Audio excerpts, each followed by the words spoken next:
आने से उसके आए बाहर, जाने से उसके जाए बाहर, बड़ी मस्तानी है ओ मेरी महबूबा, मेरी जिंदगानी है। अपनी ही धुन में कालू गाना गाता हुआ जंगल के रास्ते से घर जा रहा था। तभी उसके सामने 3 भयंकर भूतिया चिड़िया की आत्मा आ जाती है। तभी भूतिया टूनी चिड़िया की आत्मा कालू की गर्दन पकड़ लेती है। आज तू नहीं बचेगा, तुझे मारकर तेरे शरीर का सारा खून पी जाएंगे।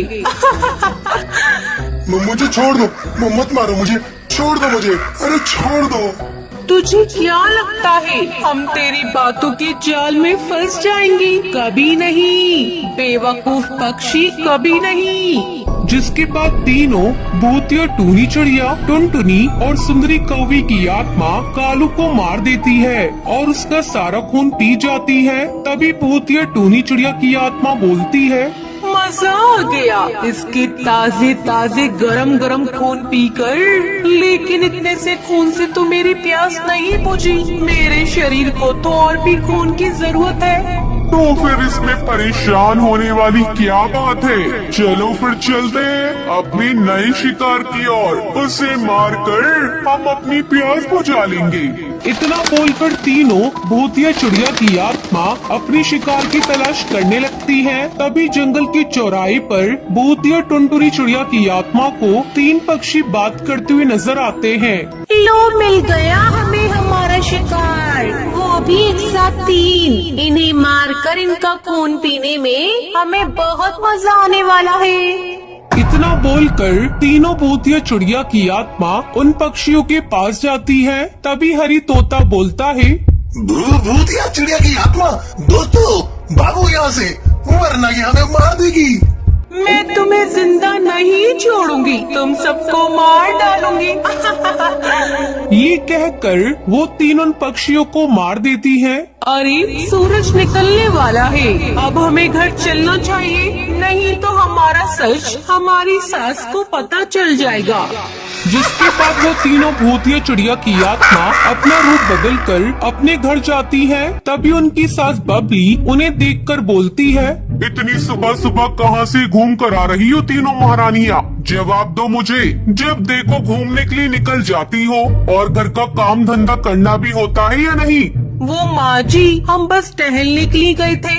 जुबान तो देखो जैसे कैची की तरह चला करती है। अब यहाँ मूर्तियों की तरह खड़ी रहोगी या फिर घर का काम भी करोगी? अब जाओ जल्दी से, मेरे लिए कप चाय लेकर आओ। ये सुनकर तीनों बहुएं अपने कामों पर लग जाती हैं। टूनी कपड़े धोती है तो सुंदरी कौवी पोछा लगाती है, वहीं टुनटुनी चिड़िया चाय बनाकर अपनी सास को देती है। ऐसे ही रोज बबली अपनी सभी बहुओं पर बहुत अत्याचार किया करती थी, लेकिन उसकी बहुएं फिर भी कुछ नहीं बोला करती थी। ऐसे ही रात हो जाती है और वो तीनों बहुएं घर से निकलकर जंगल में चली जाती हैं। तभी उन्हें घर से जाते बबली देख लेती है।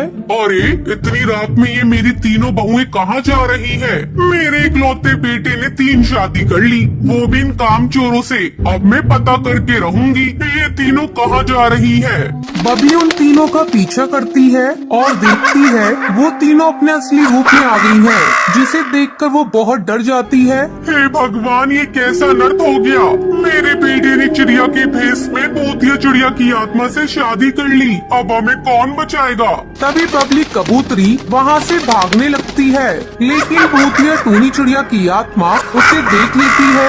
माँ जी, आप यहाँ क्या कर रही है? आपने हमारा क्यों पीछा किया? अब आपने हमारा असली रूप देख लिया है, इसलिए अब हम आपको नहीं छोड़ सकते, आपको मरना होगा। कौन हो तुम, और क्यों तुमने चालाकी से मेरे बेटे से शादी की?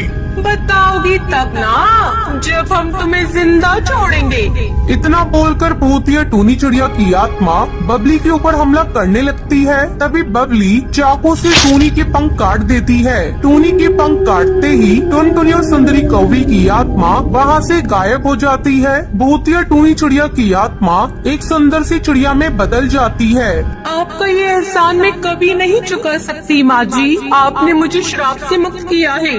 कौन हो तुम और ये तुम्हारा कौन सा रूप है और वो दोनों कहाँ गायब हो गयी? माँ जी, मैं जादुई चिड़िया हूँ। एक दिन मैं जंगल में घूम रही थी, लेकिन गलती से मुझसे एक बाबा की तपस्या भंग हो गई थी और उन्होंने मुझे श्राप दिया था कि मेरा ये सुंदर रूप 3 भयानक भूतिया चिड़िया की आत्मा में बदल जाए और हम तीनों की शादी एक ही कबूतर से होगी।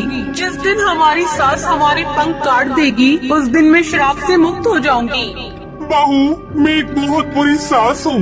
मैंने कभी भी तेरे साथ अच्छा नहीं किया, तो मुझे माफ कर दे। आज मुझे अपनी गलती का एहसास हो गया है। आपको अपनी गलती का एहसास हो गया, यही बहुत बड़ी बात है माँ जी। अब मुझे जाना होगा। इतना बोलकर जादुई टूनी चिड़िया वहाँ से गायब हो जाती है।